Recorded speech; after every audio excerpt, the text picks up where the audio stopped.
The crystalline spires of Zephyria Prime gleamed like jewels against the pale lavender sky, their surfaces catching the light of the twin suns that had nurtured this peaceful world for millennia.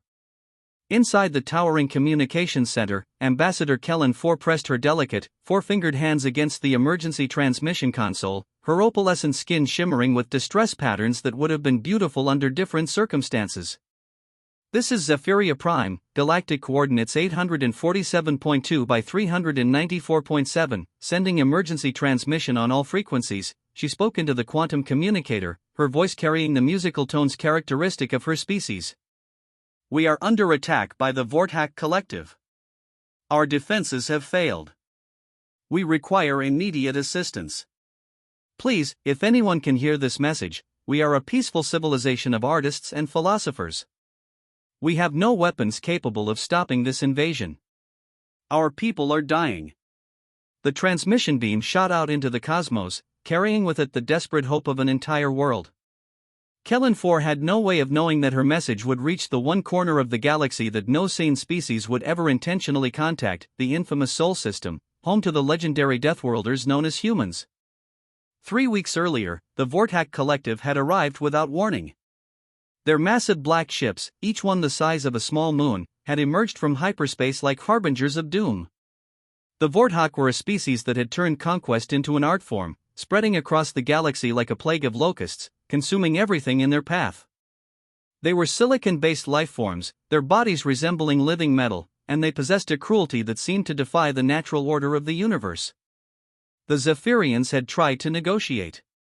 They offered their art, their poetry, their music, everything they had created in their 10,000 years of civilization. The Vortak response had been swift and brutal, orbital bombardment of the capital city, followed by ground forces that swept across the planet like a tidal wave of destruction. Now, as Kellen IV watched through the transparent walls of the communications center, she could see the smoke rising from a dozen burning cities. The Vortak war machines, massive spider-like constructs of living metal, moved across the landscape with terrifying efficiency. They weren't just conquering, they were harvesting.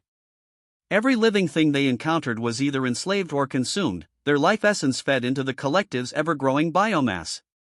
Repeat, this is Zephyria Prime, she continued, her voice cracking with emotion. We are peaceful people.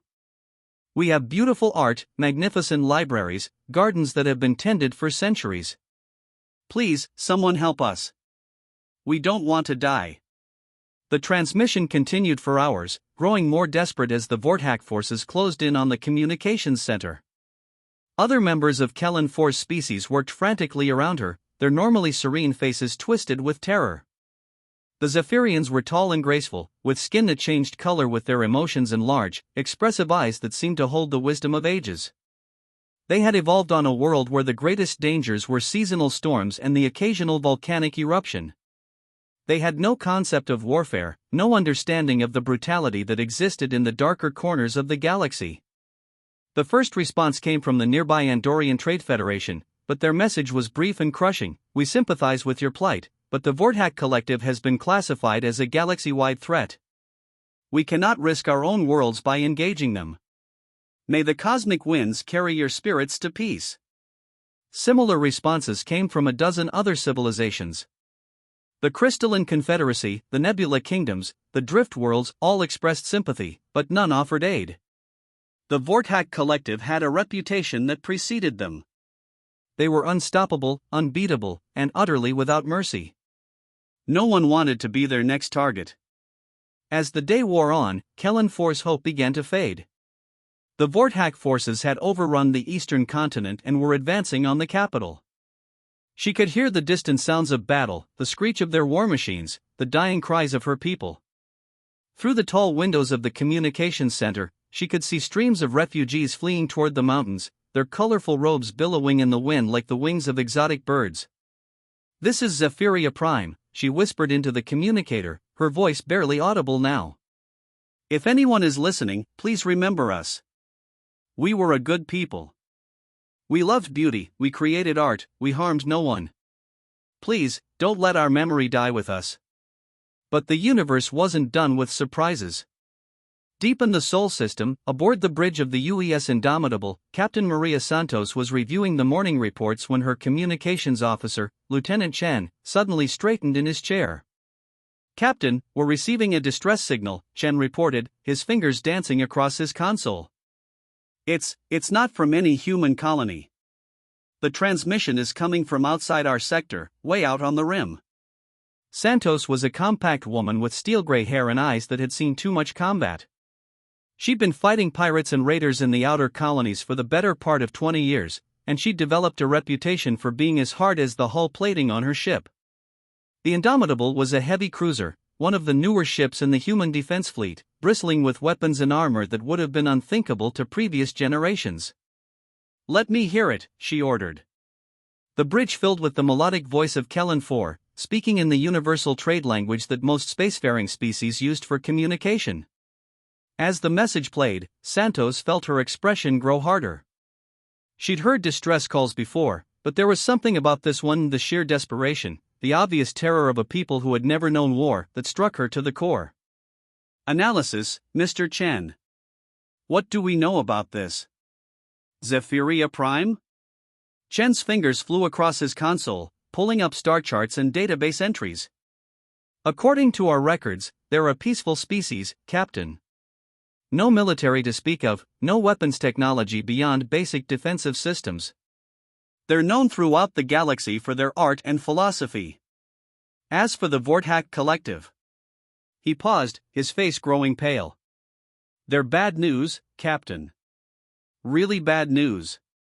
Santos had heard whispers of the Vortak in the intelligence briefings. They were one of the big threats that Earth's military strategists worried about in their worst-case scenarios. A species that had turned conquest into a science, spreading across the galaxy like a cancer.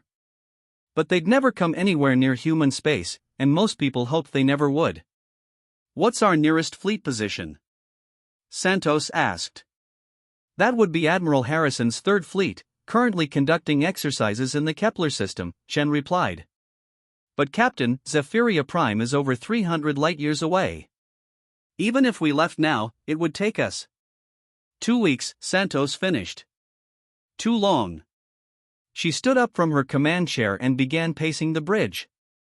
The Indomitable was powerful, but it was just one ship. The Vortak Collective was reported to field entire fleets of massive warships.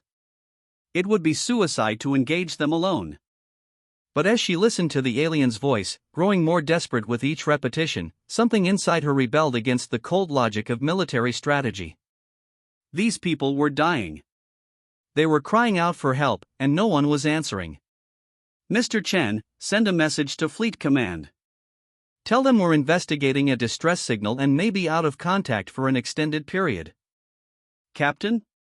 Chen looked puzzled. "What are your orders?"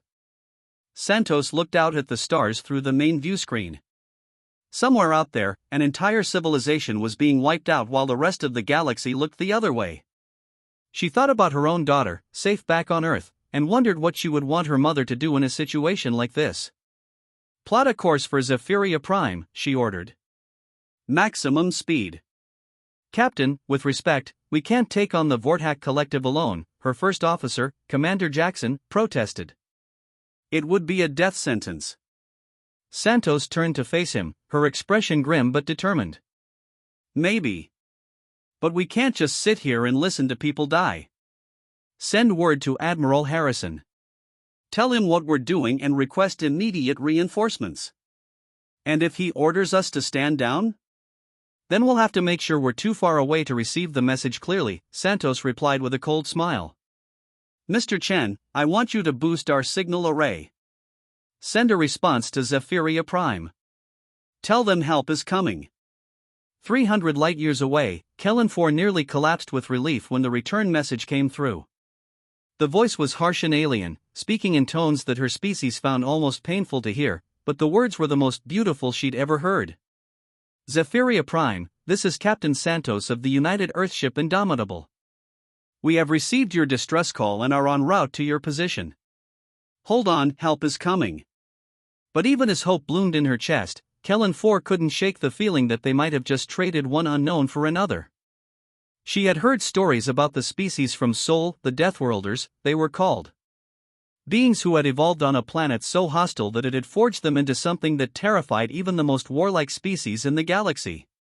What kind of help had they just summoned? The journey to Zephyria Prime took 2 weeks of hard traveling through hyperspace, 2 weeks during which Captain Santos pushed the Indomitable and her crew to their limits. The ship's quantum drives hummed with barely contained energy as they raced through the void, leaving a trail of displaced spacetime in their wake. Santos had used those 2 weeks to learn everything she could about both the Zephyrians and the Vortak Collective. What she discovered made her both more determined to help and more concerned about what they were sailing into. The Zephyrians, according to the galactic databases, were exactly what they appeared to be, a peaceful species that had never known warfare. They had evolved on a garden world, their entire civilization built around the pursuit of beauty and knowledge. They had no concept of military tactics, no understanding of weapons beyond basic tools. They were, in every sense of the word, innocents. The Vortak Collective, on the other hand, was a nightmare made manifest. They were a silicon-based species that had conquered over 200 worlds in the past century alone. They didn't just defeat their enemies, they consumed them, breaking down organic matter and incorporating it into their own biomass. They were living weapons, creatures that had evolved in the molten core of a gas giant, where the only law was survival of the strongest. What made them even more dangerous was their technology. The Vortak had developed weapons that could crack planets, ships that could phase through solid matter, and worst of all, a collective consciousness that made them nearly impossible to surprise or outmaneuver. When you fought one Vortak, you were fighting all of them. "Captain," Commander Jackson said, approaching Santos in her ready room, "we've got a problem. I've been running combat simulations, and I can't find a single scenario where we survive a direct engagement with the Vortak." Santos looked up from the tactical reports she'd been studying. "What about hit-and-run tactics? Guerrilla warfare? That might work if we had time to set up, but from what we're seeing in the transmissions from Zephyria Prime, the Vortak are already in the process of harvesting the planet. If we don't hit them hard and fast, there won't be anything left to save." Santos nodded grimly. She'd been coming to the same conclusion. The Indomitable was a powerful ship, but it was designed for fighting pirates and raiders, not galaxy-spanning collectives of living metal. They would need a miracle to pull this off. That miracle came in the form of Admiral Harrison's response to their situation report. "Captain Santos," Harrison's voice crackled through the subspace communicator, "I've reviewed your request for reinforcements. Command has decided to classify this as a reconnaissance mission. You are ordered to assess the situation and report back, do not engage unless absolutely necessary." Santos felt her heart sink. She'd known this was coming, but she'd hoped that the Admiral would see the situation the same way she did. "Admiral, with respect, by the time we report back, Zephyria Prime will be gone. These people need help now. I understand your feelings, Captain, but we can't risk starting a war with the Vortak over a species we've never even met. Your orders are clear." "Understood, Admiral," Santos replied, though her tone suggested anything but understanding. Santos out. She cut the connection and sat back in her chair, staring at the tactical display. She could follow orders, return to human space, and file a report that would be buried in some bureaucrat's desk while an entire civilization died. Or she could do what she knew was right and face the consequences later. The decision was easier than she'd expected. "Mr. Chen," she called over the intercom, "set course for Zephyria Prime. Best speed." "Captain, what about the Admiral's orders?" Jackson asked. "I'm sorry, Commander, but I can't hear you over the static in our communications system," Santos replied with a slight smile. "It seems we're having some technical difficulties." Jackson nodded slowly, understanding dawning on his face. "Should I have the engineers take a look at it?" "No, let's let them focus on more important things. Like making sure our weapons systems are functioning properly." As the Indomitable continued its journey towards Zephyria Prime, Santos made a decision that would change everything. She opened a secure channel to Earth and sent a message to her old friend, Admiral Rebecca Turner, who commanded the Fifth Fleet. "Becky, it's Maria. I'm about to do something that will probably end my career, but I can't live with myself if I don't try.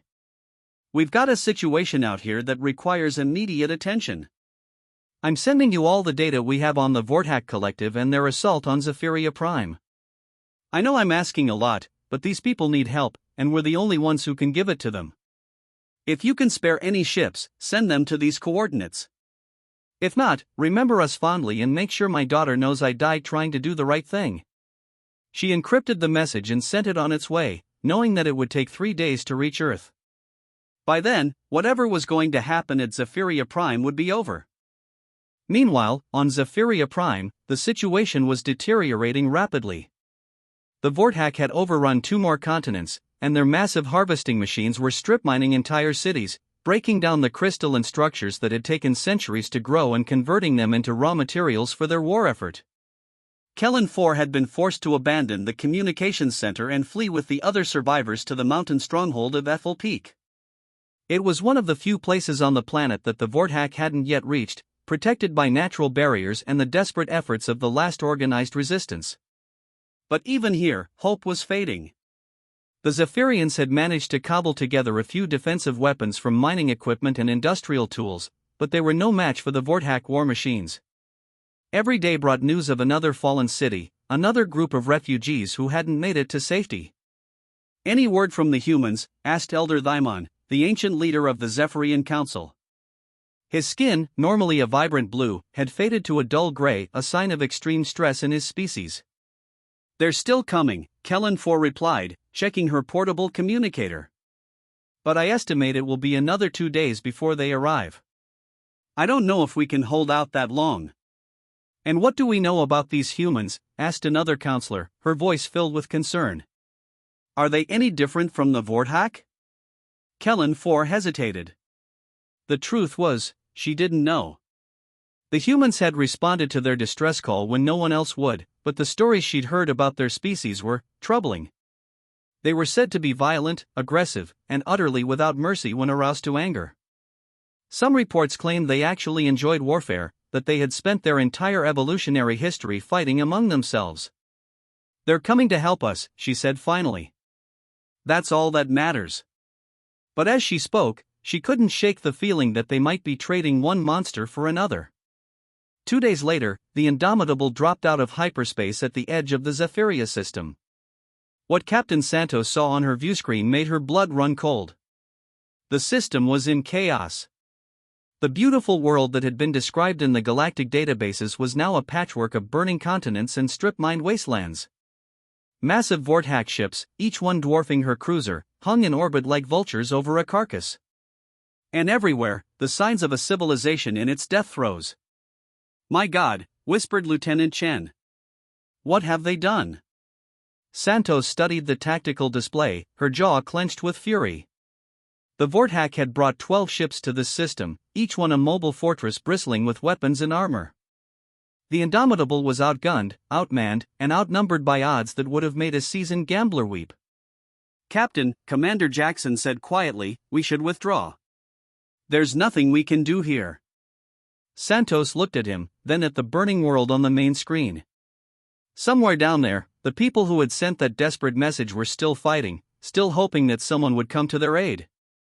She thought about her daughter again, and about the kind of universe she wanted to leave behind. No, she said firmly. We're not running. Mr. Chen, open a channel to the Vortak fleet. Captain, what are you? Just do it. The channel opened, and Santos found herself face to face with something that would haunt her dreams for the rest of her life.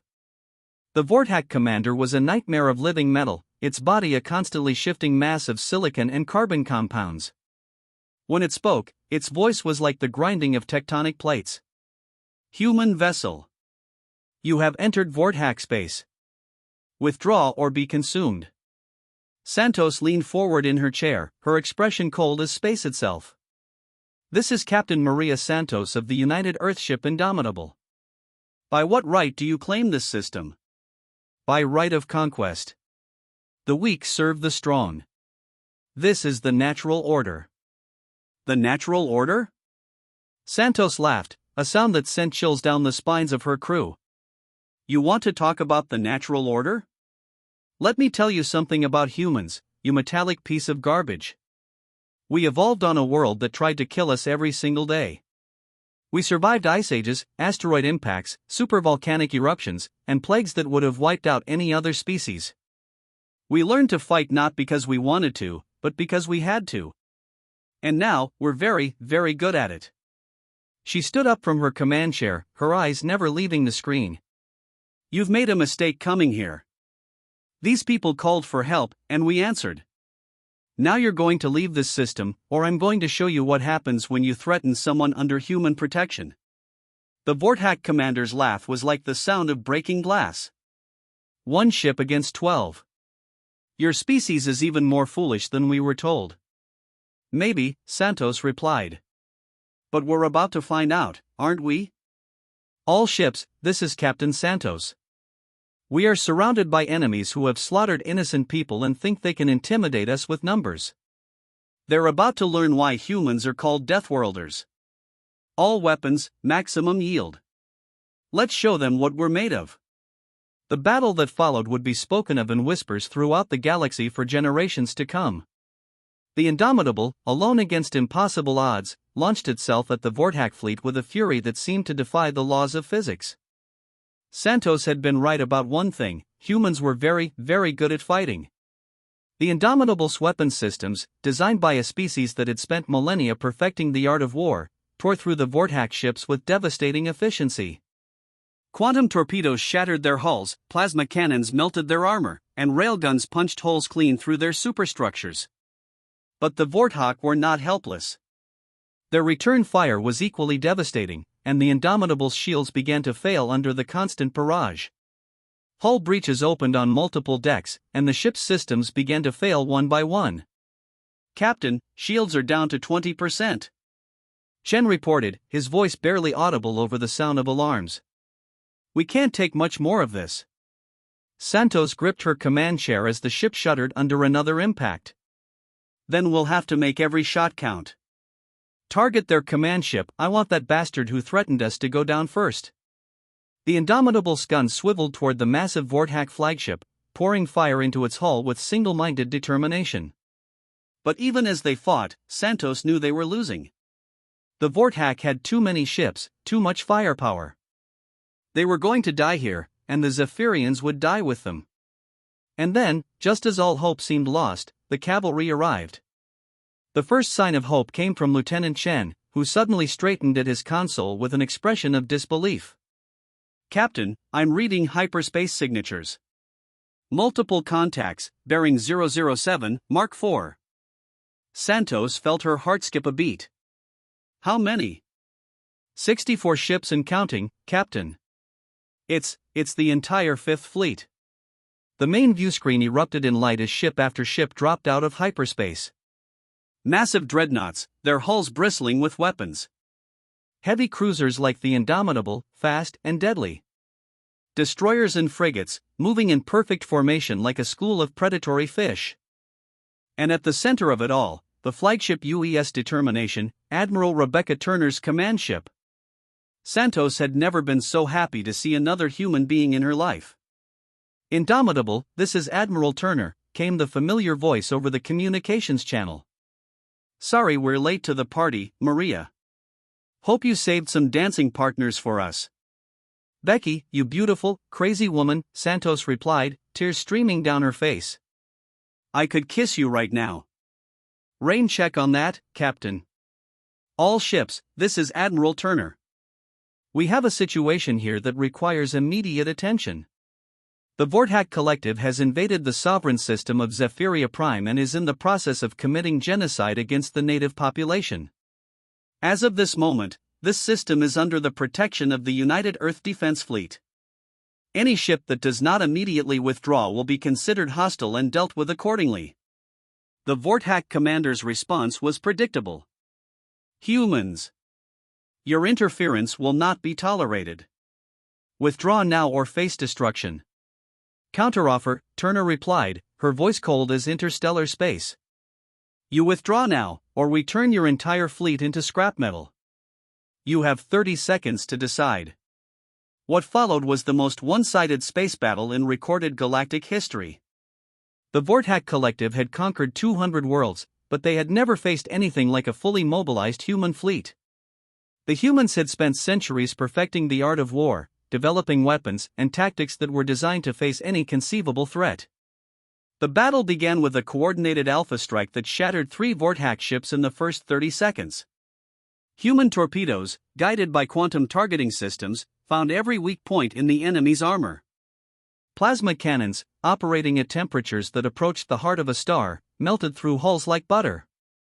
And railguns, accelerating projectiles to significant fractions of light speed, punched holes through multiple ships with single shots.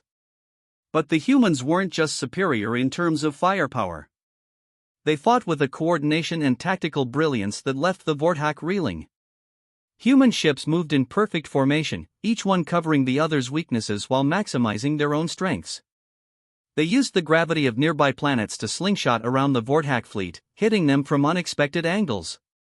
They deployed electronic warfare systems that confused the collective's shared consciousness, making it impossible for them to coordinate their response. Captain Santos watched the battle unfold with a mixture of pride and horror. This was humanity at its most terrifying, not just in their weapons, but in their absolute refusal to back down from a fight. Every human ship fought as if the fate of their own homeworld depended on it, and in a way, it did. They were fighting for the principle that no innocent species should suffer genocide while humans had the power to stop it. The turning point came when Admiral Turner's flagship, the Determination, broke through the Vortak formation and engaged their command ship in single combat. The two vessels were roughly equal in size, but the human ship's superior weapons and armor quickly began to tell. The Determination's quantum torpedoes tore through the Vortak ship's hull, while its plasma cannons melted entire sections of the enemy's superstructure. "This is Admiral Turner to all Vortak vessels," Turner's voice rang out across the battlefield.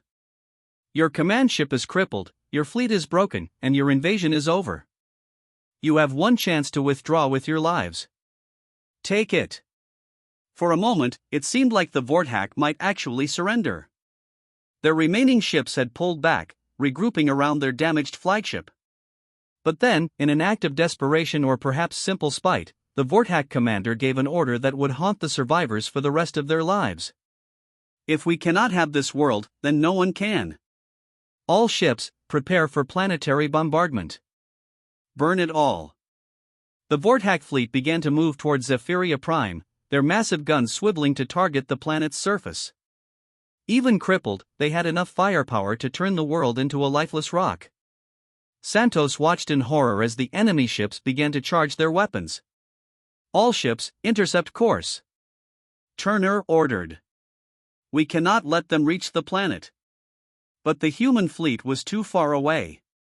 They had pursued the Vortak ships to the edge of the system, and now they were too distant to intercept them before they could fire. Santos did the math in her head and felt her heart sink. The Vortak would reach firing range in less than 2 minutes, and even the fastest human ships would take 3. That's when Captain Santos made the decision that would define the rest of her life. "All hands, this is the captain," she announced over the ship's intercom. "We have one chance to save Zephyria Prime. I'm going to ram the Vortak flagship. All crew to escape pods." "That's an order." "Captain, no." Commander Jackson protested. "There has to be another way." "There isn't time," Santos replied, her fingers flying over the navigation controls. "The Indomitable is already damaged. We won't survive the return journey anyway. At least this way, we can take that bastard with us." She opened a channel to the flagship. "Becky, this is Maria. Tell my daughter I love her, and that I died doing what I thought was right. Take care of these people for me. Maria, don't you dare." Santos cut the connection and engaged the ship's emergency override. The Indomitable's engines roared to life, pushing the damaged cruiser to speeds that should have torn it apart.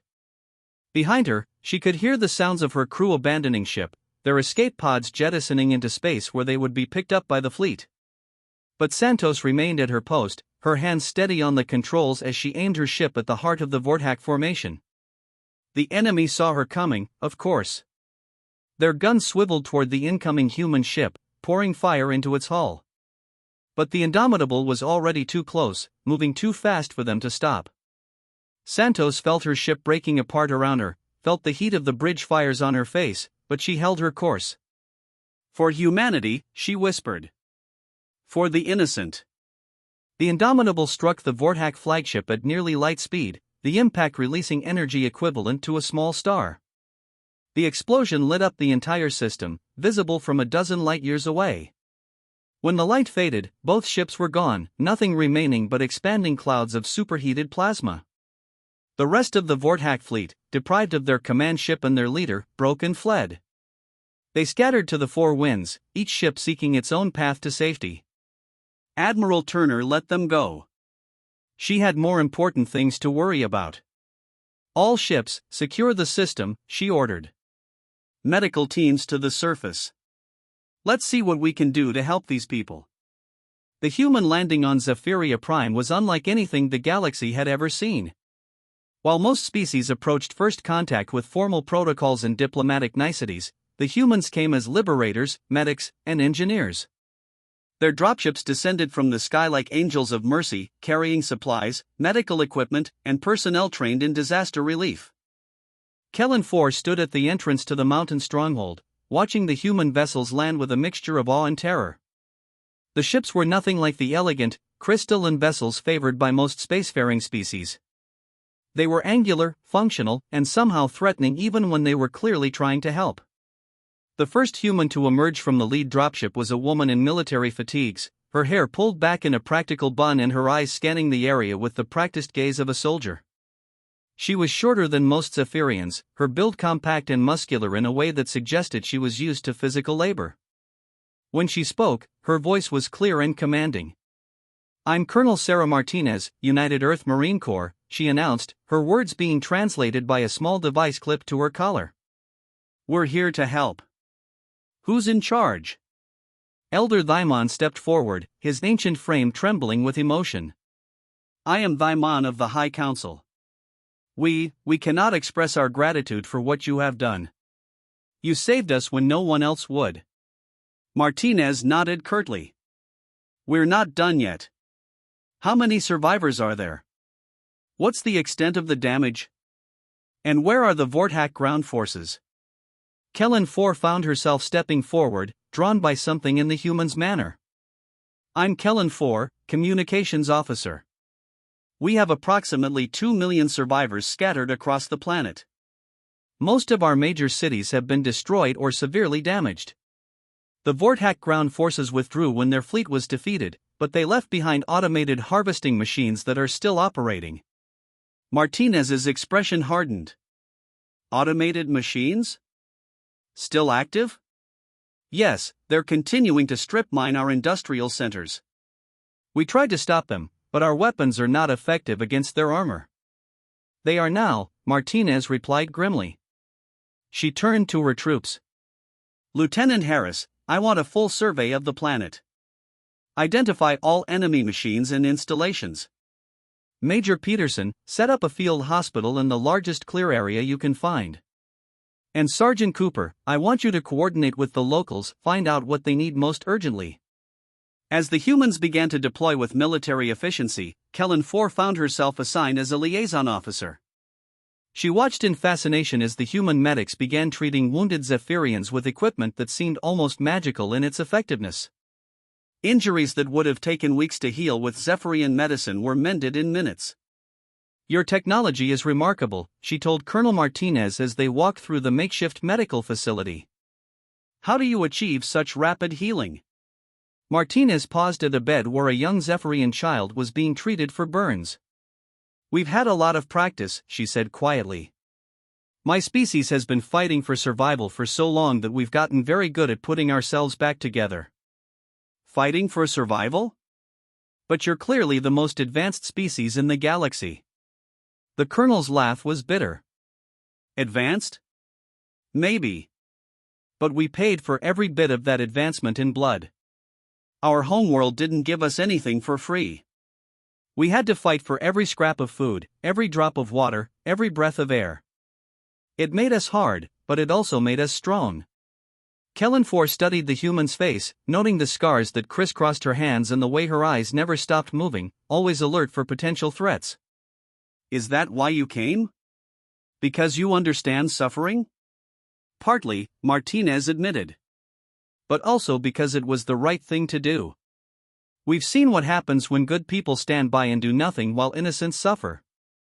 We swore a long time ago that we would never let that happen again. Over the next several days, the human relief effort transformed Zephyria Prime. Medical teams worked around the clock to treat the wounded and sick. Engineering Corps began rebuilding destroyed infrastructure with materials and techniques that seemed almost miraculous to the Zephyrians. And military units systematically hunted down and destroyed every Vorthack machine they could find. But it was the small gestures that touched the Zephyrians most deeply. Human soldiers sharing their rations with hungry children.